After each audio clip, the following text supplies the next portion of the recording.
Entrevista a Rui Tavares, a seguir vamos para o World. Bora lá. Rui Tavares na Renascença, líder do livro, defende apresentação antecipada de professores. Ok. E com em estúdio já Rui Tavares, do Livre. Bom dia, Rui. Bem-vindo às 3 da manhã. Bem-vindo. Bom dia. Dizer que gosto muito de ouvir falar este senhor. Obrigado. Muito obrigado pelo convite. Da malta de esquerda é capaz de ser o líder partidário que mais me convence. Vamos avançar então com os Delfins em som de fundo. Os Delfins. O GNR. Boa em música. Boa em música. O Joker. Desculpa. Já tinhas perdido. Não, era só para ver. Era só senhora para ver se o Rui jornalista. Tavares estava. Bem, o Rui Tavares a vir à Renascença corrigir a malta da rádio sobre a música que está a tocar é uma coisa que eu não esperava ver hoje. Atento, era só isso. Não, senhor Deus, não vou. Era só isso. Rui Tavares é fundador do LIVRE, é o deputado único do LIVRE na Assembleia da República, que terminou funções esta semana, esta segunda-feira. Bem-vindo aqui às 3 da manhã. Dizia há dias que se defende o Estado Social, dizendo como é que o Estado Social vai fazer mais no... Obrigado, Muller. Obrigado pelos 31 meses, mano. Muito obrigado, mano. Muito obrigado. Agradeço-te, meu. Obrigadíssimo. Thanks, man. Muito obrigado. Epá, sabem qual é que é a única coisa? O LIVRE tem um partido em que eu, possivelmente... Obrigado, Muller. Obrigado. Obrigado pelos 31 meses. O LIVRE até era um partido em que eu me via sinceramente a dar a minha confiança. O único problema é que eu vejo que o LIVRE é um partido muito focado no Rui. E isto era uma das perguntas que eu queria basicamente... queria mesmo colocar ao Francisco para tentar perceber basicamente qual é que é a estrutura do LIVRE. Tipo, quem é que são os quadros do LIVRE? Quem é que são as pessoas? Onde é que nos podemos informar? Porque eu gosto do Rui Tavares e gosto de o ouvir falar, mas era preciso que tivesse a noção que há mais do que o Rui Tavares no LIVRE. Percebem? Mas é isso. O setor público. Eu questiono, por exemplo, na educação, que resposta é que tem para dar a um professor que reivindica a recuperação integral do tempo de serviço e que já ouviu as propostas do PSD e a do PS. O que é que o LIVRE tem a dizer em relação a esta situação? Bem, bom dia, obrigado pela pergunta e bom dia às 3 também. O Estado Social é um contrato. É um contrato entre... Pois é, sabem qual é que é o problema? É que a Joacine, lá está, a Joacine minou o LIVRE completamente. Acho que é difícil para eles recuperarem recuperarem a imagem que têm pública depois daquilo que a Joacine fez com o partido. Mas eu acho que o Rui Tavares está a fazer um bom trabalho nesse sentido. Entre nós todos. E, portanto, ele precisa ser revalidado de tempos a tempos. Okay. E de encontrarmos entre nós as formas como esse contrato deve funcionar. Em relação aos professores, o LIVRE diz a mesma coisa que diz desde 2015. O LIVRE, em 2015, era o único partido da esquerda pró-geringonça, digamos assim, ainda não sabíamos que iria ter esse nome, que tinha no seu programa a contagem integral do tempo de serviço dos professores, porque é uma questão de dignidade, as pessoas devem ser remuneradas pelo trabalho que fazem.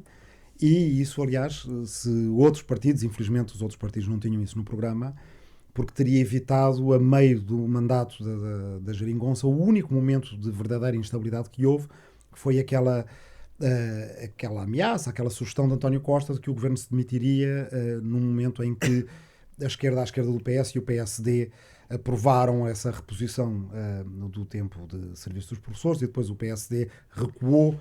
O que e salvou agora, aquele programa em 2024?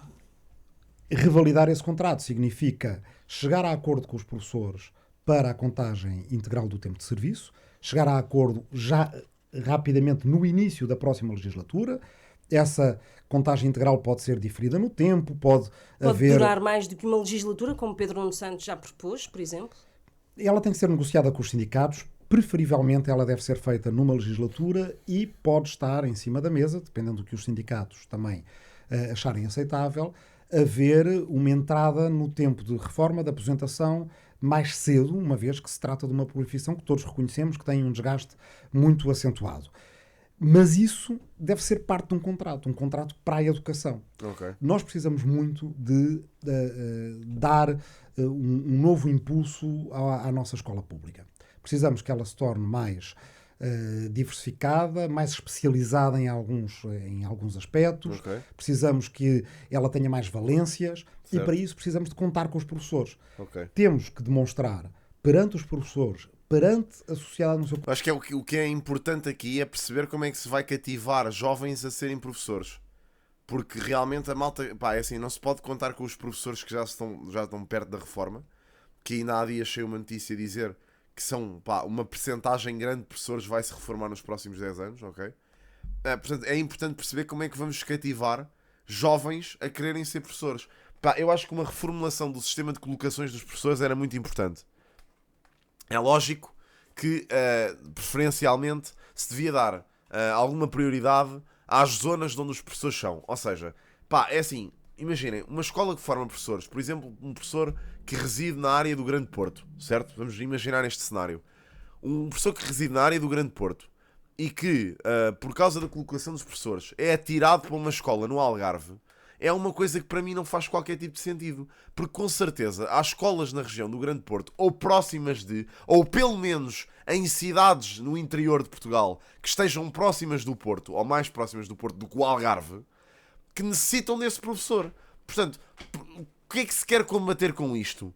É o regionalismo? É o quê? O que é que se quer combater em colocar professores que são de uma ponta do país na outra ponta? É que isto é claro que é um cenário que não é cativante para ninguém. A minha mãe, em início de carreira, teve que ir dar aulas para Mértola, que é no meio do Alentejo. Pá, quando a casa dela ficava, sei lá, a 200 km. Pá, não faz muito sentido. Isto nem é o pior cenário. O pior cenário é a malta que está a 500 ou 600 km de casa e professores que vêm, se calhar, de uma aldeia ou de uma região mais no interior de Portugal e são colocados nas grandes cidades como Porto e Lisboa a pagar rendas astronómicas que não conseguem comportar. Pá, é assim, eu acho que se perdeu, é aquilo que o Gonçalo diz e disse bem. Acho que se perdeu o respeito pela profissão de professor, sem dúvida, principalmente nos últimos anos em que as greves dos professores têm sido vistas como basicamente preguiça e protestar. Epá, é lógico que há maus profissionais em todas as profissões e pá, isso não vamos entrar por aí. Claro que há maus professores, também há excelentes professores. Como há maus polícias e bons polícias, como há maus enfermeiros e maus médicos e bons médicos e bons enfermeiros. Epá, não se pode basicamente estar a julgar uma classe por causa do exemplo de um ou dois, ok? Eu também tive maus professores durante a minha história de aluno, ok? Péssimos na realidade até. Chateei-me com um aluno com isso, mas consegui perceber na minha vida adulta que esses exemplos que eu tive não foram o suficiente para basicamente mitigar todos os bons professores que eu tive na minha vida. Portanto, é assim, eu acho que é uma classe que devia efetivamente ter bem mais respeito do que aquilo que tem, que se deve valorizar aqueles que são bons profissionais com boas notas e não com o sistema que está agora em vigor, que é basicamente os amigos dos amigos recebem a nota máxima e os outros que se fodam, não é? E perdoem a expressão. Mas, epá, acho que existe aqui um conjunto de coisas que tem que ser reformulada neste sentido e que não está a acontecer e eu não percebo muito bem porquê, ok? E isso é uma bola de neve, mais uma bola de neve em Portugal, que leva a um sistema em colapso, como o Sérgio está a dizer e bem, porque o sistema educacional em Portugal está em ruínas, efetivamente. Pá, montes de malta que não tem professores em disciplinas que são essenciais para a educação deles, que vão chegar às universidades sem bases absolutamente nenhumas, portanto não se prevê um futuro muito bom para a educação em Portugal. E enquanto não se perceber que a vida dos professores é a carreira dos alunos, vai ser difícil. Ou seja, enquanto não se entender o impacto real que isto tem na vida das pessoas a longo prazo, pá, vai continuar assim, porque não é uma prioridade, claramente não é. E portanto, eu gosto daquilo que o Rui está a dizer, de facto é preciso reformas, mas também é preciso entender quais é que são. E eu gostava de ouvir o Rui explicar, portanto vamos ver se ele explica. Conjunto. Perante aqueles jovens que têm vocação de ensinar, mas que se disserem lá em casa eu quero ser professor, toda a gente os vai tentar. É só um exemplo, e não são só os professores, de Pac. Tu tens um exemplo de uma pessoa que via aqui esta stream, o Bruno, que era polícia, PSP. Ele costumava estar aqui muitas vezes e o Bruno foi atirado, basicamente, para uma zona completamente distante da família dele e teve a trabalhar, pá, a quilómetros da família. Um homem que já era casado com filhos pequenos. Pá, é ridículo. Tenho um exemplo de um gajo que trabalhava aqui na esquadra onde eu morava antes, na de Queluz. Um PSP que também segue o meu trabalho, o Tiago. O Tiago, com quem eu me dei muito bem mesmo. E o Tiago é de Aveiro, a namorada dele vive em Aveiro e o Tiago vive em Lisboa porque está cá destacado. Percebem? Pá, eu não sei até que ponto é que é normal, até que ponto é que não se consegue criar condições para que as pessoas que são formadas numa determinada região fiquem a trabalhar perto da casa delas. Porque razão é que há malta do Porto que vem para Lisboa e malta de Lisboa que vai para o Porto? Qual é que é? Epá, San, porra mesmo, mas isso não pode... Imagina, eu percebo o que estás a dizer, que tem que ser exposto a ambientes diferentes, tudo bem. Mas é mesmo necessário? O ambiente no Porto é assim tão diferente do ambiente em Lisboa? Para justificar essa troca? Percebes? Pá, não sei, meu. Acho que não há justificação possível. É horrível, é uma profissão que só tem problemas e depois o governo não os ouve, não são respeitados, etc. Precisamos demonstrar que isso não é verdade. E, portanto, o primeiro passo tem que ser dignificada a carreira e a profissão. Valorizar a carreira, sim. Eu gostava de avançar. Porque só assim temos pessoas que têm vocação de ensinar, exato, sonham sem ser como dúvida. os seus professores, que e pessoas que são mentalmente estáveis a poderem ser professores, para e só assim podemos relançar esse contrato, que é dignificar, contar o tempo de serviço, ao mesmo tempo pedir às pessoas... Faz sentido isso, Fri.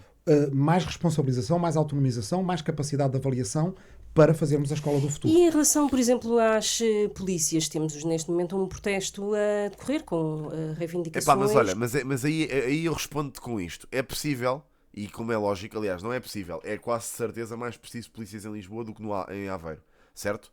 No entanto, agora coloco-te esta questão.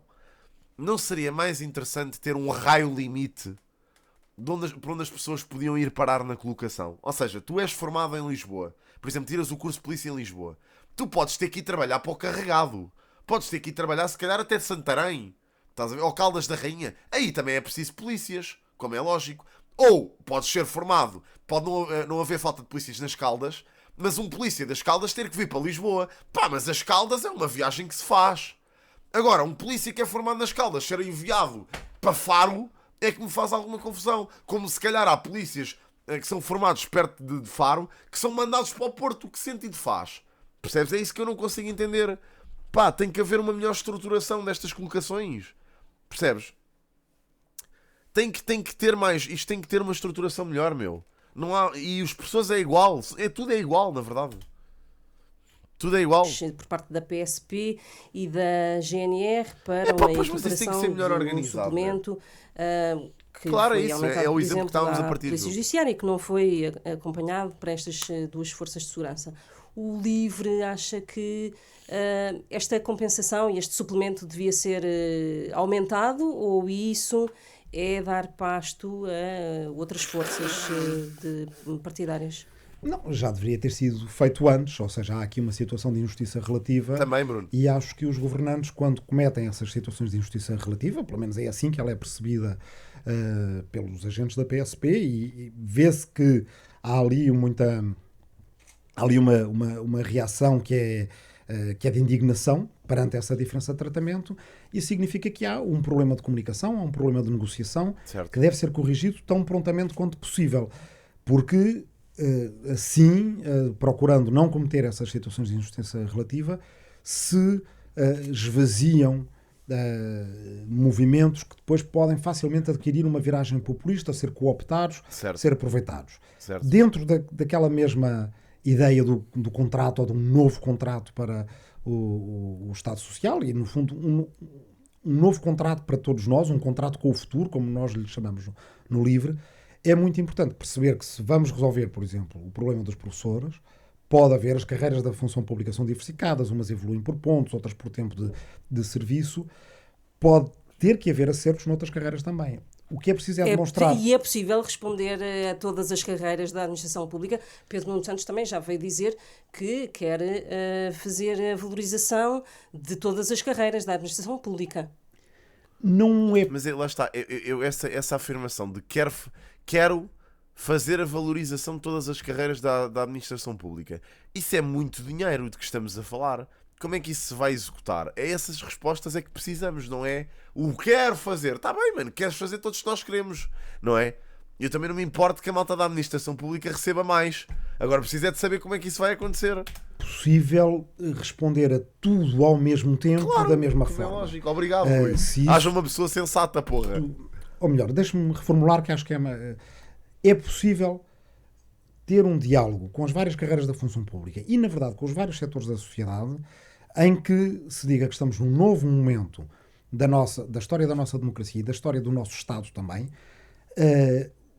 os problemas de déficit de dívida excessiva que marcaram a nossa década anterior, desejavelmente para o futuro não vão existir da mesma forma. Deve-se fazer aquilo que nós chamamos um compromisso de equidade e investimento, que diz do superávit que foi conquistado com o nosso esforço. Uma parte deve ir para pagar dívida, outra parte para investimento público, outra parte para a emergência social. E aí sim é possível dizer às pessoas que, no tempo, vai ser possível responder a reivindicações, nomeadamente com princípios de necessidade, de proporcionalidade, de urgência. Também não é dizer Guardar muito o mais. excedente orçamental, como sempre defendeu Fernando Medina e António Costa, não é opção. Claro, exato, mas isso é mais do que óbvio. Imaginem, eu não posso esperar. As pessoas também é assim, vamos ser francos. Há pessoas que estão em posições excelentes e que pá, lá está, não abdicam da ideia de que para resolver os problemas de uns, outros têm que se lixar. Epá, e é assim, não é preciso que as pessoas se lixem, mas é preciso que alguém que está a receber um balúrdio receba se calhar um bocado menos para equilibrar as contas de malta que está a receber uma miséria. Pá, e é assim, isto chateia muita gente, como é lógico. Claro que vai-se ter que prejudicar alguém para se poder beneficiar outra. Mas neste caso a classe política também precisa de levar um acerto. E todos nós sabemos que sim. Claro que não lhes agrada saber que vão deixar de receber 5.000 euros por mês.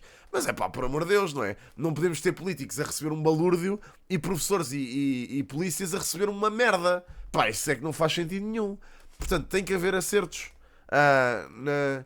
Tem que haver acertos em várias profissões. Que há malta que está a receber uma javardice e outros que estão a receber, pá, muito pouco. Alguns já, Uma António- eventual recessão que já muitos economistas claro, exatamente que prevêem. vai. António Costa Claro que chegou a vão. dizer num debate na Assembleia da República, creio que no único debate quinzenal que acabámos por fazer depois da reintrodução dos debates quinzenais, que aquela ideia do fundo a que chamaram Fundo Medina era uma resposta à proposta do LIVRE deste compromisso de equidade e investimento. Mas são duas coisas muito diferentes. O que o LIVRE propõe é algo muito simples. Tal como nós tínhamos os pactos de estabilidade e crescimento com Bruxelas, que basicamente eram contratos entre Lisboa e Bruxelas acerca de como diminuir a dívida pública e como ir diminuindo o déficit. Agora, numa fase que é de superávit, o contrato deve ser Redistribuição. connosco todos. Aquele superávit é o resultado do nosso sacrifício conjunto. Evidentemente, muita gente sabe que uma parte dele deve servir para diminuir a dívida e não há nada de mal com isso, Certo. porque ao diminuir a dívida também pagamos menos juros da dívida e estamos a poupar duas vezes. Mas um país que só paga a dívida, a certa altura, nem a dívida paga, porque Certo. não investe, Claro. e não investindo não cresce. E o que conta aqui é a dívida por tamanho do PIB, portanto o crescimento também é importante aqui, e porque não acolhe às emergências sociais. O que é preciso? É preciso um grande debate nacional, em que em vez de estarmos nesta situação de casa onde não há pão, todos ralham e ninguém tem razão, perceber que até há um bocadinho de pão, que é o tal superávit, tem de haver um plano para a redistribuição desse pão, indo primeiro onde é mais urgente, por exemplo, a crise que temos nos sem-abrigo, que é uma coisa urgentíssima de resolver, porque senão fica pior para as pessoas e pior para nós, porque uma coisa é uma família que perdeu o teto, está sem abrigo há dias ou semanas. Uma solução encontrada hoje significa vidas que basicamente reencontram o seu caminho.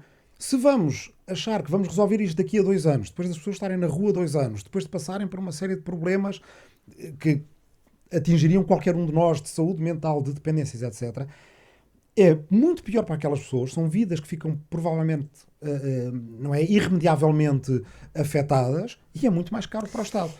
Portanto, é possível ir às urgências. Agora, não é possível fazer isto sem diálogo social e político, não é possível fazer isto num estado de polarização política em que estamos, Certo. e não é possível fazer isto com agentes oportunistas que dizem o país está todo mal, isto é todo um coito de corruptos, vamos pegar fogo ao circo. O líder do PS já veio É um Congresso, no encerramento É do verdade Congresso do aquilo Partido que ele está a Socialista, dizer. veio colocar uma meta de É assim, atingir... pronto, é verdade, ele aqui, mas ele aqui também não consegue dizer muito mais, percebes? Eu quero ver o programa do LIVRE, sinceramente, para ver quais é que são as medidas concretas que eles apresentam. Ele com esta pergunta também não conseguia dizer muito mais, mas aquilo que ele diz tem razão, que é que com a polarização política que temos hoje em dia, dificilmente vais encontrar soluções. É verdade. o salário mínimo nacional de pelo menos 1.000 euros até ao final da próxima legislatura, em 2028. Era, aliás, uma meta que o LIVRE queria, de chegar aos 1.000 euros. Neste momento, essa meta foi dita por Pedro Nuno Santos. É demasiado ambiciosa agora ou já até podíamos ir mais além dos 1.000 euros? A meta do LIVRE era diferente e é diferente. E demora um bocadinho. Mas era de 1.000 euros numa legislatura. Mas por uma razão. E para isto vale a pena contar uma história. Portugal e Espanha é uma história Curta. de dois países. Curta. Portugal e Espanha têm salário mínimo ao mesmo tempo. São produtos da democracia. Não é? A seguir ao 25 de Abril foi das primeiras leis que foi aprovada a lei do salário mínimo. Certo. Na Espanha fizeram a mesma coisa. É 75, se não me engano. Certo. E desde então, até 2015, o salário mínimo português foi sempre 80% do salário mínimo espanhol. O que é que acontece? O salário mínimo espanhol, que é de 1.083 euros. E vai passar Creio. para 1.134, se não me engano. Pá, mas é assim, mais uma vez, compararmos com Espanha é uma parvoíce, meu. Espanha é um país que tem tantos mais serviços, tanta coisa mais do que nós temos, meu. Ainda hoje li uma cena a comparar-nos com Espanha, que estou incrível. Pá, não se pode comparar Portugal e Espanha, meu. Para mim, Espanha é um país muito maior, tem muito mais população, e depois é um país que tem muito mais infraestrutura do que nós. O LIVRE acho que podia ir até esse Essa patamar. deve ser a nossa meta. O que aconteceu, e aí é uma das coisas que eu critico à geringonça, que em geral até defendo, e mesmo o LIVRE não temos estado lá, portanto estamos à vontade para o fazer, é que naqueles anos, do primeiro governo de António Costa, deixámos deslizar o salário mínimo português, que era 80% do espanhol, para cerca de 70% do espanhol. E isto não só é mau do ponto de vista do trabalhador, mas também é mau na maneira como o país se apresenta aos investidores. Se a Susana for um investidor... Eu chego a um ponto em que acho que a única resolução possível para Portugal é nos deixarmos anexar por Espanha. Vamos dizer. Isso é no dia em que cai o Carme e a Trindade e a malta dos nacionalismos passa-se dos cornos. Mas chega quase a um ponto em que é verdade mesmo. É que eu vejo eu estou a ver os discursos da malta, líderes partidários e o caralho, eu não consigo ver esperança para este país, meu. Este país está sempre na mesma. Não há nada a fazer. Está tudo a ruir, tudo a entrar em colapso. E está sempre tudo na merda. Eu não vejo solução nenhuma.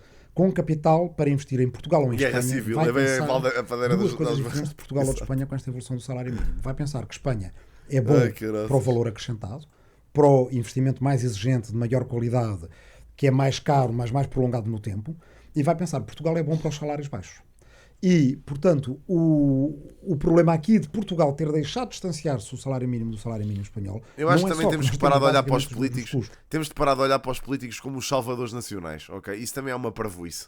Porque nenhum político vai salvar o país sozinho, ok? Isso é uma ideia ridícula que não faz sentido absolutamente nenhum. Portanto, é trabalhar a partir daí, é sermos críticos com eles, que é aquilo que é necessário. O problema de, a dada altura, o salário mínimo ser praticamente igual ao salário médio.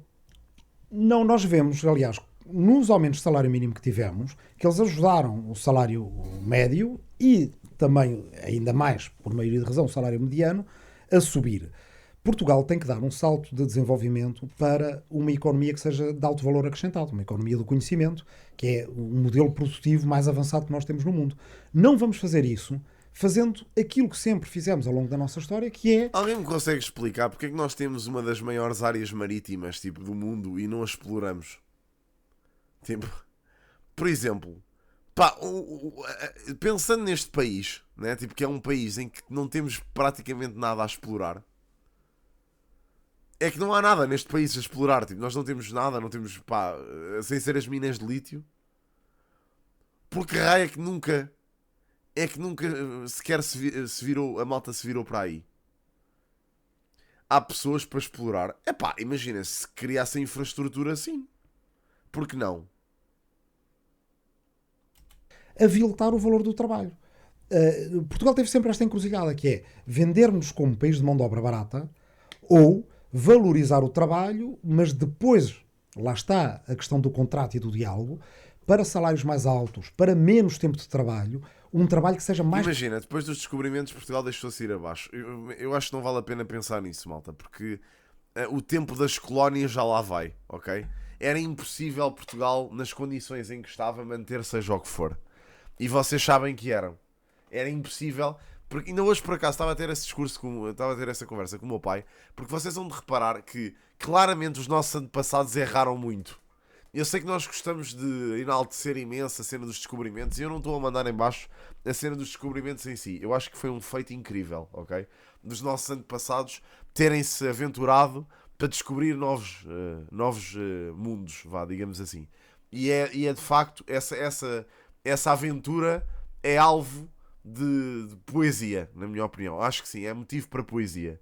Agora, a forma como nós explorámos os sítios onde chegámos era muito típica da época, é certo, mas vocês vão de reparar que foi onde nós fizemos merda, completamente. Porque reparem, vocês pensarem em quem é que hoje em dia são os melhores amigos de Portugal, das ex-colónias, aqueles que ainda nos têm algum respeito, ok? Vocês vão de pensar, nem é preciso irmos às ex-colónias, de todos os sítios onde Portugal já esteve, aqueles que nos recebem sempre com mais braços abertos, foi precisamente na Ásia. Ou seja, o Japão foi um dos sítios e Macau. Ok? Foram 2 sítios onde os portugueses chegaram, já mais tarde, e que nos recebem de braços abertos. Porquê? Porque quando nós chegámos lá, não chegámos da mesma forma que chegámos ao Brasil e à Índia. Quer dizer, à Índia também. A Índia também nos recebem bem. Esqueçam a Índia. Cortem a Índia. Como chegámos ao Brasil ou à África. Porque chegámos ao Brasil e à África e aquilo que encontramos foi nativos. Certo? De paus na mão e de flecha e de arco e flecha. Quando chegámos ao Japão, chegámos lá com uma civilização montada. Certo? Portanto, nós sabíamos, os portugueses quando lá chegaram, perceberam imediatamente que se fossem para lá armados em carapaus de corrida, levavam no trombil. Toda a gente sabe isso. Certo? Ou seja, por isso é que os japoneses em Osaka respeitam tanto os portugueses e ainda continuam a ter amor aos portugueses. Aliás, ainda hoje vi um gajo na televisão a dizer que no Japão continua-se a celebrar a chegada dos portugueses lá, em determinadas regiões do Japão. Continua-se a celebrar. E os macaenses adoram Portugal. Continua-se a respirar português naquela colónia, que já não é uma colónia. Foi um território cedido. E que é neste momento uma das regiões mais ricas da China, apesar de ser basicamente uma nação independente, nem é uma nação, é um Estado independente, acho eu. Ou seja, essas zonas continuam a adorar Portugal porque a forma como nós lá estivemos foi diferente. Ninguém os escravizou, estão a ver? Foi só uma relação de tipo, olha, toma lá merdas, dá cá merdas, estão a ver? E eles até hoje continuam a respeitar os portugueses. Os brasileiros, regra geral, temos uma relação com eles construída, por ter sido uma ex-colónia, é certo, mas há um certo ódio em relação ao português, e é normal, por tudo aquilo que aconteceu. E os africanos a mesma coisa. Temos uma boa relação com Angola, Cabo Verde, etc, as ex-colónias, São Tomé, claro que temos, mas há sempre aquele nervosinho do, foda-se, tipo, vocês vieram cá, fizeram bué da merda aqui. Pronto. Ou seja, imaginem, tem a ver com a forma como nós chegámos aos sítios. E, portanto, fizemos a geneira, como os outros países fizeram. Aliás, a Grã-Bretanha fez o mesmo. E ficou sem as colónias todas. Rapidamente. É o que é. Percebem? Produtivo, que incorpora mais conhecimento, mais tecnologia, e que possamos possamos vender mais caro. Se calhar era impossível, naquela altura, com os meios que nós tínhamos, tentarmos explorar aquela região ao máximo. Possivelmente era, e aí, dado o contexto sociopolítico da altura, claro que a tendência era escravizar e era desatar a porrada com toda a gente. Nós estávamos numa corrida absurda contra os espanhóis. E contra os ingleses um bocado mais tarde, mas estivemos numa corrida contra os espanhóis ridícula, de conquistar o mundo inteiro. Foi difícil a guerra com a Espanha nesse sentido. Portanto, claro que eu percebo porque é que isso aconteceu na altura, mas foi aí que nós fizemos merda, efetivamente. Percebem? O que a gente tem que vender mais caro é o produto do nosso trabalho. não devemos andar a vender o nosso trabalho mais barato porque não se compete Uma na Europa assim valorização salarial. e perdemos os nossos jovens assim. Em relação à carga fiscal, como é que se diminui? Com a redução ou a eliminação de impostos indiretos? Epá, IVA, por João, tu exemplo? tens que ultrapassar, O IVA tens sobre que bens ultrapassar o essenciais ou nacionalismo, bens, bro, que isso não te leva lá nenhum. mesmo que não sejam do cabaz Estares aí essencial, fechado no nacionalismo, não te leva a sejam nada. bens de Bro. consumo Tens que olhar para as coisas com espírito crítico. interclassistas, por assim dizer, deve certamente diminuir porque os pobres pagam mesmo que os ricos nesses E outros nesses bens. impostos? Outros impostos sobre a classe média, impostos sobre o trabalho, mas isso também significa que não podemos pôr o Estado Social em risco. Porque repare, Claro que isso se são nós choques tivermos a geracionais, dizer- é Por lógico. causa da receita. por causa da receita, Imagina, se nós tivermos a parecendo dizer que não, essas merdas, esses preconceitos passam de geração em geração. Estás a ver? Da mesma forma que tu formaste a tua postura civilizacional, neste caso em Portugal, dado todo o contexto que aconteceu aqui, é lógico que esses países também. E grande parte daquilo que aconteceu há 500 anos atrás é uma coisa que, quer nós queiramos, quer não, continua muito enraizada na postura cultural deles. a Percebem? classe média.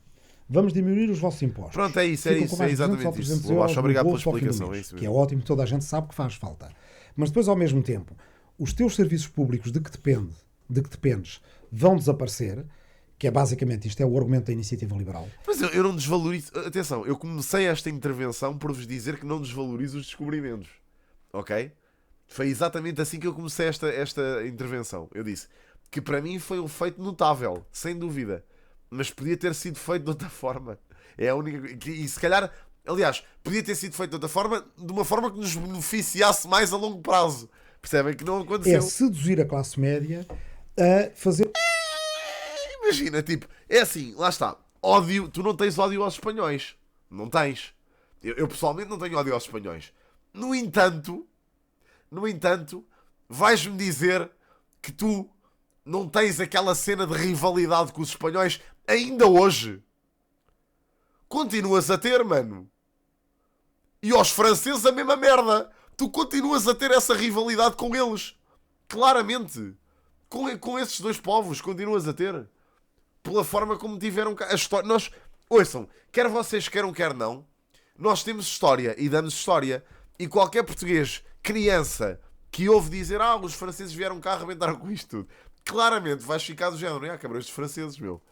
Ou seja, por muito que tenhas uma boa relação com eles e que gostes muito de Espanha, e eu pessoalmente gosto muito de espanhóis, sempre me dei com os espanhóis durante a minha vida e sempre gostei muito deles e da postura que eles têm na vida, mas também sou o gajo de dizer aos barrota caralho quando os apanho em jogos. Portanto, sei lá, isso está a ter Ter uma enraizado, aliança meu. com os ricos, que não vão ficar com 200 ou 300 euros ao fim do mês, vão ficar com 1000, com 1500, com 2000, e com as empresas que estão interessadas Claro que na não. privatização dos serviços sociais. Mas existe. Ora, o nosso contrato social original do 25 de Abril em Portugal, que é aquele que eu acho que tem mais futuro, é uma aliança entre a classe média e os pobres. Almoçar e ouvir aulas de História do Prof. TJI Cinso. Mano, daqui a bocado estou no Oxa. Oxa é a história. Não ouçam streamers. Obrigado, pá. Obrigado pelos 13 meses, Frozen. Thanks, man. Obrigadíssimo. Muito obrigado. Obrigado. Que basicamente são os pais e os avós da classe média em Portugal, porque nós somos um país que, genericamente, toda a gente veio da mesma situação de insegurança material, e dar serviços públicos, sim, a classe média está a pagar muitos impostos, mas há outros que estão a pagar poucos impostos, e vou dizer quem está. Empresas. Na prática, as empresas em Portugal pagam muito menos do que se paga no resto da Europa. Olha, essa não fazia a mínima ideia, mas gostava de ver essa prática.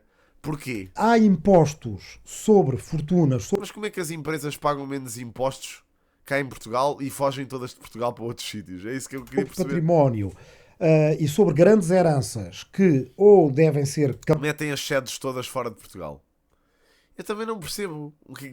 Eu queria ver isso na calibrados prática. para ser mais Agora progressivos, ouvi esta e não ou sabia. devem ser reintroduzidos, e há um combate à evasão fiscal que tem que ser feito. Os cálculos que se fazem, é impossível de saber exatamente quanto é que é a evasão fiscal, mas cálculos, digamos, conservadores, estimativas conservadoras, dão Bem, imaginem, a evasão fiscal em Portugal é um número absurdo, mas isso é aquilo que a gente já disse. Se calhar resolver a evasão fiscal em Portugal resolvia os problemas todos do país. Mas é uma coisa que não vai dar para resolver. entre 10 e 12 mil milhões de euros por ano. É um Serviço Nacional de Saúde por ano E nós temos várias medidas que temos apresentado. Das grandes empresas, mas eu sim, ele não está a falar das PMEs, ok? Ele não está a falar das pequenas e médias empresas, mas eu quero é perceber, tipo, mesmo nas grandes empresas, porque é que as multinacionais preferem ter a sede fora daqui do que cá? É isso que eu queria perceber. Pagam Temos um projeto de resolução que a IEL e o PS fizeram o favor de esvaziar, mas tinha uma série de medidas no combate à evasão fiscal, porque o que se recuperar por ali, lá está. A carga fiscal tem que estar distribuída, não podem ser todas as costas a aguentar a mesma carga E fiscal. o IRS é possível baixar? Que modelo é que o LIVRE defende? O LIVRE defende um modelo de IRS mais progressivo e, portanto, em que as classes médias possam pagar menos, mas em que quem pode mais possa pagar mais. Tendo em conta os problemas na IRC, Segurança Social, 23%, Fundamentação de Trabalho. Tributação autónoma nas despesas relacionadas diretamente com a atividade. Recebimento que depende dos lucros do ano anterior, se existirem. IVA, ok. Isso é tudo o que uma empresa paga, é isso, crazy. Mas é em função do trabalhador ou mesmo os impostos associados à empresa? Na saúde, na próxima legislatura, o diretor executivo do SNS, o Serviço Nacional de Saúde, Fernando Araújo, deve continuar, deve ser repensada esta política de uma cúpula lateral ao Ministro da Saúde. Como é que vê? Eu acho que Ou isso não interessa para nada e interessa mesmo é resolver os problemas das urgências? Acho que interessa e acho que o país também não pode estar sempre a mudar modelos, portanto é um modelo que foi experimentado agora. Então, para clarificar, Fernando Araújo devia manter-se no cargo? Não é uma questão de pessoas, evidentemente que se a pessoa quiser continuar, está há pouco tempo no cargo. O cargo de diretor executivo do SNS, nós não o teríamos criado desta maneira, também não achamos que tudo o que os outros fizeram seja para refazer. Mas na saúde precisamos, de ter harmonia social e laboral no primeiro ano de legislatura. Se possível, deveríamos ser mais ambiciosos e deveria ser nos primeiros 100 dias de uma nova governação.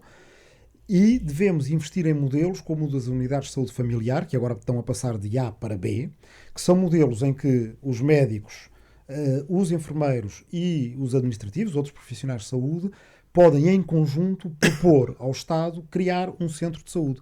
Depois, definem entre si os seus horários, que são muito mais flexíveis para quem tem filhos, para quem precisa de organizar a sua vida de outra forma, para quem se quer qualificar, formar, etc.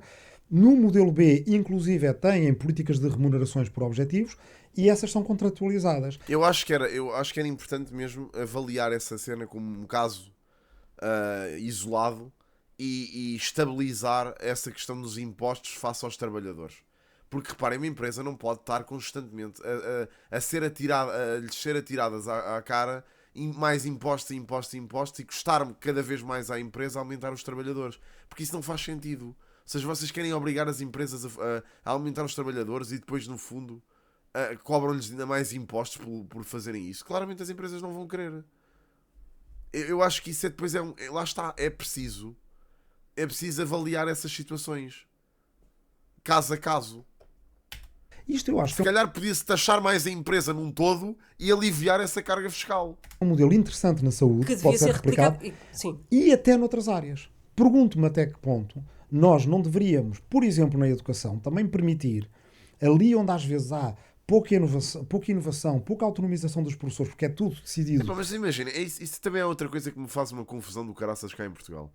Que é, porque é que tu teres lucro é uma coisa negativa? Ou seja, o lucro, à partida, significa que a tua empresa está a ter sucesso. Porquê é que faz tanta confusão à esquerda o lucro das empresas? Porque reparem, imaginem, eu vejo malta que tem empresas unipessoais que obriga-se a gastar dinheiro em merdas só para não ter lucro. Mas isto faz algum sentido? Tipo, alguma vez? A pessoa não pode juntar dinheiro? Não lhe permitem juntar dinheiro? É um conceito absurdo. Para mim isso é absurdo. Não faz sentido nenhum. Desculpem. Eu entendo que se forem empresas que têm lucros enormes e depois vão pagar...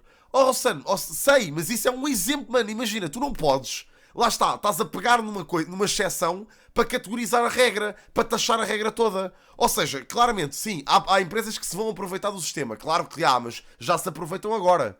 Atenção, já há malta que declara o salário mínimo como trabalhador da sua própria empresa, para pagar o mínimo de impostos possíveis. Já há malta que declara quilómetros que não faz para pagar o mínimo de impostos possíveis. Já há uma data de merdas que os contabilistas já estão mais do que enraizados a saber para te fazerem pagar o mínimo de impostos possível.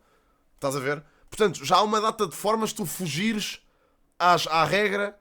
Pá, porque o português é assim. O português faz isto. E é normal. O português não quer ser taxado, foge de todas as formas possíveis e imagináveis. Portanto, se já é essa forma, estás a ver? Para que raio tu vais estar a obrigar malta a ter que gastar o excedente em merdas? Epá, certo, vais estar a voltar a pôr esse dinheiro a circular. Tudo bem. Mas obrigar as pessoas, estás a ver, a terem que estar a gastar dinheiro em coisas que se calhar não gastariam para não terem excedente. Epá, mano, não sei. Eu acho que há exceções. Claro que as multinacionais, pá, podia-lhes ser, sei lá, imposto um limite de capital a investir outra vez. Estás a ver? Pá, acho que era importante. Ou seja, do lucro que tiveram, se calhar eram obrigados sei lá, investir X% do lucro, ok? Isso era justo. Tipo, eras obrigado a investir X, outra vez. A gastar dinheiro para investir na empresa. Isso fazia sentido. E se calhar até já acontece, não sei. Agora, o lucro que existe na empresa também é uma coisa que também pode servir para tentar aumentar os salários dos trabalhadores. Certo? Acho que era esse também o objetivo. Portanto, é um bocado parvo, mano. Isso eu acho que é uma parvoíce. Ó Jácar, imagina, tipo, claro que as pessoas não querem ser taxadas como se não houvesse amanhã, ok? E eu estou-te a dizer isto, não é para tu olhares para o cenário português. Porque claramente o cenário português é um cenário apocalíptico, ok? Tu, como eu, lá está, que também sou taxado até amanhã e também não gosto, ok? Pessoalmente também, se me apresentares o cenário que acontece em Portugal, que é o caos onde o meu dinheiro dos impostos é empregue, estás a ver? Eu também não gosto de ser taxado, como é lógico. E também acho que o taxar cá em Portugal é excessivo, ok? Acho que é excessivo. No entanto, também as pessoas têm que perceber o conceito de que o dinheiro que pagam em impostos, efetivamente, na teoria, devia servir para alguma coisa. O problema é que a gestão dessas coisas está a ser mal feita. Isso também é um problema a resolver. Ou seja, a malta que está encarregue dessa gestão, neste caso o Estado ou o Governo, tem que fazer uma boa gestão do dinheiro público. Se a malta paga impostos, esse dinheiro tem que servir para servir a população. As estradas não podem estar todas esburacadas durante não sei quanto tempo. Os hospitais não podem estar a chover lá dentro. Pá, esse tipo de merdas tem que ser resolvida. Isso é um dos problemas fundamentais de Portugal. Estás a ver? Ou seja, todo este conjunto de questões tem que ser resolvido com seriedade. E não me parece que seja, de maneira nenhuma. Tanto que as coisas não se resolvem de maneira nenhuma. No Ministério, a gente diz ainda da 5 de Outubro, acho que já não é na 5 de Outubro, mas é a imagem que ficou. Não só, mano, desculpa lá. A corrupção em Portugal, se vamos ser sérios, a corrupção em Portugal é claro que muita dela é feita por malta de colarinho branco, é certo, claro que sim. Há muito desvio em muitas empresas e muitas merdas e nós sabemos disso, vemos notícias, claro. No entanto, a corrupção em Portugal também começa no cabeleireiro, no mecânico e na malta que basicamente não declara rendimentos. Pá, eu percebo aquilo que vocês me querem dizer de si, não podemos renegar essa malta, sim, não podemos, mas é o que é. No fundo é, tu estás a fugir ao fisco, estás a enverdar em economia paralela. É corrupção na mesma, de qualquer das formas. Essa pequena corrupção é tão grande. Pois é, aliás, essa pequena corrupção até deve ter valores maiores do que propriamente a de colarinho branco. Portanto, é o que é, meus amigos. Opá, sendo diferente ou não sendo, é um problema maior, é um problema superior. Pá, apliquem os termos que vocês quiserem, chamem-lhe o que quiserem. Chamem-lhe corrupção, chamem-lhe economia paralela, chamem o que quiserem para vos deixar mais descansados e a dormir à noite. Mas o que é certo é que os portugueses, porra, já estou todo fodido. Os portugueses enraizadamente fazem isso. E nós sabemos que sim. E isso também é uma questão que tem que ser resolvida. Ok? Independentemente de tudo, tem que ser resolvida. Portanto, meus amigos, chamem-lhe o que quiserem. Evasão fiscal, corrupção, chamem-lhe o que quiserem, ok? Não deixa de ser positivo por empregarem outros termos. Portanto, é aquilo que eu digo. E isso também faz parte de uma grande fatia do bolo de dinheiro que desaparece. Portanto, enquanto não se resolver todas estas questões, dificilmente saímos do lodo, ok? Mas pronto, é o que é assim. Porque tem que se avaliar as coisas. Professores, auxiliares de ação educativa.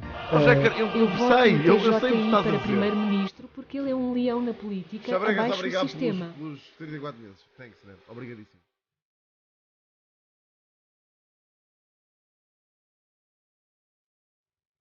Obrigadíssimo. Thanks, man. Mas lá está, vocês compreendem que enquanto fizerem essas escolhas, ok?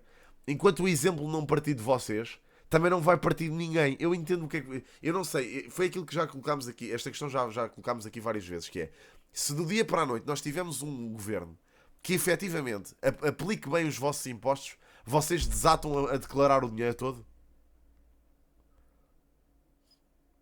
É uma questão que eu tenho para vocês. Imaginem, se vocês sentirem que os impostos que vocês pagam estão a ser bem empregues, vocês desatam a declarar tudo? Aliás, permitam-me reformular. Se houver um governo em que vocês consigam confiar e que esteja realmente a aplicar bem o dinheiro público, ok? Certo, e eu também, Coruai, mas pronto, estou a colocar a questão para o português em geral. Se o dinheiro estiver a ser bem aplicado, e agora permitam-me reformular a questão, vocês acham que o português comum vai desatar a declarar tudo? Estamos a falar dos cabeleireiros, dos mecânicos e dessa malta toda? Acham? É só uma pergunta. Isto é uma resposta de sim ou não. Não há dependes. Acham que vão declarar tudo de repente? Os mecânicos e os cabeleireiros, etc?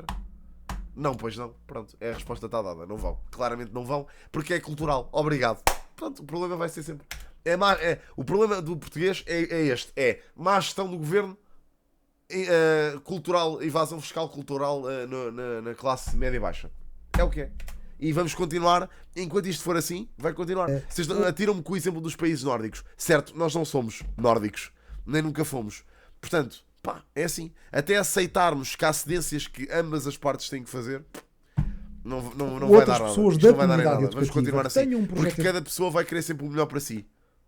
Independentemente do cenário. Portanto, é o que é. Só vos estou a pôr isto em perspectiva, ok? Um projeto educativo até especializado, que seja, por exemplo, a António Arroio, que toda a gente aqui em Lisboa conhece, ou a Machado Santo das Artes, mas porque não há António Arroio das Ciências, ou do jornalismo, ou das línguas, ou uma escola pública internacional, fazer essa proposta ao Ministério da Educação e depois ser uma escola pública com os salários... Olha, eu vou dizer uma coisa. O meu avô foi dono de café, ok? E o meu avô é capaz de ser das pessoas mais sérias que eu já conheci na minha vida. O meu avô tinha uma contabilista que via tudo. O meu avô pagava tudo aquilo que tinha que pagar e era das pessoas mais isentas que sempre me disse: pá, eu prefiro dormir de noite descansado do que poder eventualmente ter algum problema por causa de seja o que for que eu tenha nada a fazer que não devia ter feito, ok? Isto foi sempre a postura do meu avô. Sabem, o meu avô hoje em dia tem uma reforma miserável. Porque o meu avô, lá está, o meu avô fazia tudo direito. E por fazer tudo direito, não enriqueceu.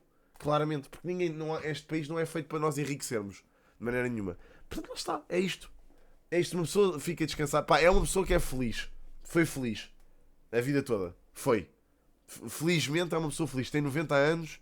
Pá, teve uma vida, pá, dentro dos possíveis, bastante boa. E portanto é uma pessoa feliz. Agora, é o que eu digo. Mas eu não digo que os portugueses não tenham razão, ó Tafarel. Não estou a dizer que não têm. A única coisa que eu estou a fazer é pôr-vos em perspectiva do porquê disto nunca mudar. Não vai mudar, bro. Pagos aos professores como funcionários não vai mudar públicos, de maneira mas com nenhuma. uma governação de escola. Como é que se enriquece? Acho que isto tornaria a nossa administração pública e o nosso Estado mais flexíveis, mais inovadores, atrairia mais gente nova e ou é uma sais daqui, possibilidade de ou ficas nós, cá a falcatroar. pronto, que o nosso contrato social não está esgotado e ainda tem espaço para a inovação. Em relação à justiça, se calhar vai falar-me também de um contrato social nesta área. É Ficas possível? cá a vender Sim. cursos. Temos esta crise política foi muito também criada por um caso de justiça. Para o LIVRE, o Ministério Público passou a ser um protagonista político ou está a cumprir escrupulosamente as funções? Aproveita ofertas incríveis de roupa em segunda mão para crianças na Vinted. Malta, querem que eu vos diga uma coisa? Não se vai resolver nada por pararmos de votar no PS. Eu nunca votei no PS. Quer dizer, votei quando era puto, pá, aos 18, quando não sabia nada. Mas vou-vos dizer uma coisa. Eu vou-vos dizer isto. Porque parar de votar no PS não vai resolver absolutamente nada. Vocês vão votar noutro partido qualquer e os problemas de hoje possivelmente se calhar vão ser atenuados, ok? Não digo que não. Mas resolvidos na íntegra não há saída, não há resposta. Portanto, mas vamos ver. Eu espero que sim. Eu espero. Eu gosto do vosso otimismo e eu voto com base no meu também, ok? O meu voto é empregue com base nesse otimismo também. Com quem eu acho que é um mal menor e que pode fazer o melhor possível. Agora, ter a ideia utópica de que parar de votar no PS vai resolver todos os problemas do país, malta, imaginem. O grande problema da justiça é a morosidade e é a maneira como é basicamente uma ideia lunática. Medo okay? de levar os seus casos à justiça para ver os seus direitos respeitados ou ver, enfim, injustiças que lhes foram feitas. Não sejam ingênuos, devolvo-te a ti como disseste, ao Jaca. 3 anos, ou pelo menos ainda aqui há uns tempos, nas estatísticas europeias era isto que demorava. 3 anos para um caso civil, um caso não criminal ser resolvido em Portugal, na Dinamarca é 3 semanas, e repare no que isto significaria para a nossa economia, ter problemas de todo o tipo resolvidos. A única coisa que eu quero é que vocês, quando forem votar, tenham noção do panorama, ok? Das coisas. E não quererem respostas imediatas, porque é aquilo que vocês estão a dizer. Não há respostas imediatas para nada, ok? Portanto, é preciso terem paciência quando exercem o vosso direito ao voto. E, sobretudo, irem votar com informação do vosso lado. É só isso. É o mais importante. E em 3 semanas, mas em 3 meses. E, portanto, aí temos que investir, pôr muito mais dinheiro, se calhar, sim. Também significa um contrato com os próprios oficiais de justiça, com os próprios juízes. Vamos resolver o que está de adquirido, de passado, os casos atrasados, vamos investir em meios técnicos. É o que eu estou a tentar fazer, e vamos andar mais depressa. No caso do Ministério Público, que é o que me pergunta, é outro tipo de debate. E é um debate mais profundo, que é um debate que tem a ver com a cultura de exercício do poder em Portugal, que é muito antiquada no poder político e no poder judicial. E neste momento não só antiquada, como parece que estão cada vez mais distantes uma das outras. Nós assistimos àquela coisa um bocadinho surreal de ver o Primeiro-Ministro fazer uma comunicação ao país num sábado à noite para, no fundo, dar uma aula de administração pública e dizer o público-alvo éramos nós, mas também era o Ministério Público, dizer assim, olhem, num governo faz... Olha, Mega, sabes, a solução para este país parte daquilo que tu acabaste de escrever. Não é só a literacia financeira. A literacia política também interessa. Várias literacias que este país precisa. É justamente isso. É só isso que é preciso. É a literacia, que não existe. Assim, e que vem investimento direto estrangeiro, nós achamos que temos que facilitar, telefonamos uns aos outros. E não é só neste país, é no mundo inteiro.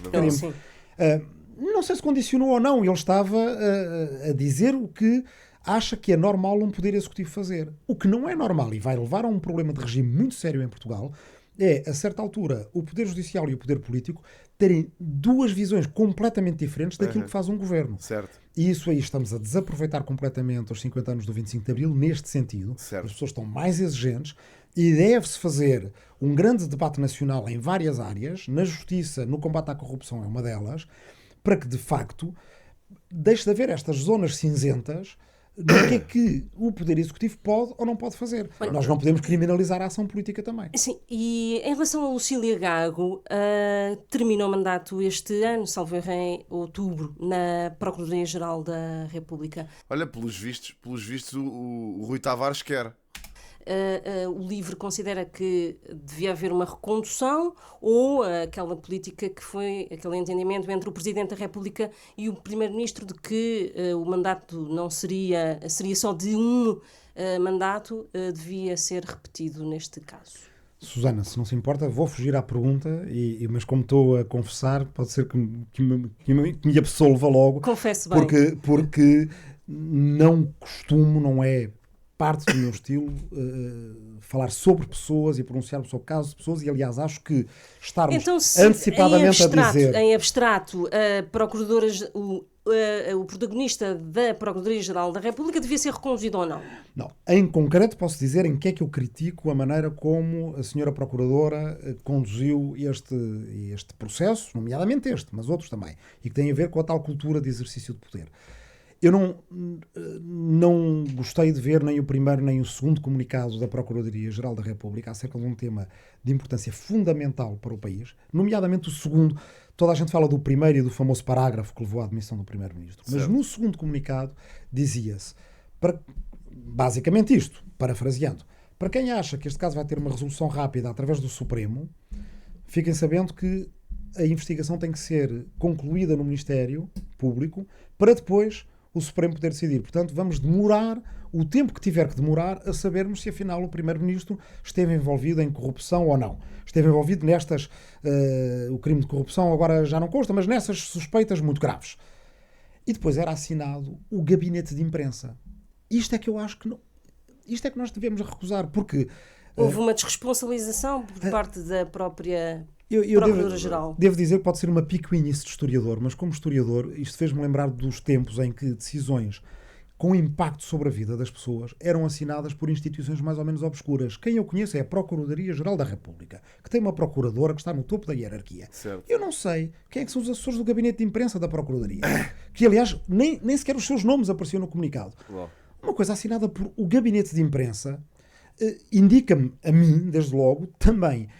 Aliás, pondo um bocadinho em paralelo com a tal aula da administração pública do Primeiro-Ministro, qualquer destas coisas é um sintoma de um mal-estar profundo na cultura de exercício do poder em Portugal, tanto político como judicial, que se nós não ultrapassarmos vamos ter um gravíssimo problema de regime. Estamos na reta final desta parte. Esta parte final da entrevista, sim senhor. Da parte fácil. Sim, da parte fácil, sim. Gostava de fazer aquela pergunta. É assim, cargos destes não têm só uma pessoa a tomar decisões, mas tens um cabeça, tens uma cabeça que é responsável pela equipa, estás a perceber? E ali naquele caso, a pessoa responsável era a Procuradora-Geral da República, que pelos vistos descartou a responsabilidade. Que tem sido feita sobre eventuais entendimentos com o Partido Socialista ou com a esquerda. Num quadro de pós-eleitoral em que não há maioria, em que o PS possa ganhar, mas sem maioria. Este entendimento, como é que pode ser, como é que se pode lá chegar e em que condições, com acordo escrito, sem acordo escrito, em que condições é que isto pode ser... Essa resposta é sempre sim. a mesma. Uma maioria absoluta é indesejável. Acho que toda a gente já aprendeu com a última. E então temos que fazer o que fazem as melhores práticas europeias, que é famílias políticas que tenham afinidades. Os partidos não pensam todos o mesmo, mas têm afinidades. E no caso da esquerda, do progressismo, da ecologia, devem sentar-se à mesa. Ainda por cima nem sequer temos o contrarrelógio de um orçamento em cima das nossas cabeças. Certo. Devem negociar, como se faz na Alemanha, como se faz nos Países Baixos. E o Presidente da República devia, nesse caso, pedir um acordo escrito que não pediu, por exemplo, eu acho que essa foi em 2019. Foi uma falsa facilidade que o Presidente deu, mas acho que os próprios partidos deveriam ter exigido um acordo escrito. O LIVRE disse-o na altura e nesta altura dilo também. E mais, não deve ser um acordo LIVRE-PS, Bloco-PS, etc. Tem que ser um acordo multilateral com um programa de governo. Porque, na verdade, esse é só o começo da história. Nós estamos perante... É assim, ninguém vos proíbe de vocês serem abstencionistas, ok? Felizmente, Portugal, vivemos numa democracia e, portanto, vocês têm liberdade para ser abstencionistas. Agora, caso sejam abstencionistas, saibam, dentro de vocês, que estão errados. É isto. Estão errados. Pá, olhem, quando se forem deitar à noite e estiverem a queixar-se dos problemas do país, pensem, foda-se, eu não votei. Pronto, é só isto, tenho que pensar.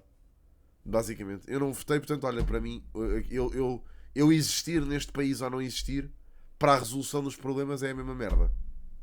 Portanto, eu não existo na resolução deste problema. É aquilo que vocês devem pensar se forem abstencionistas.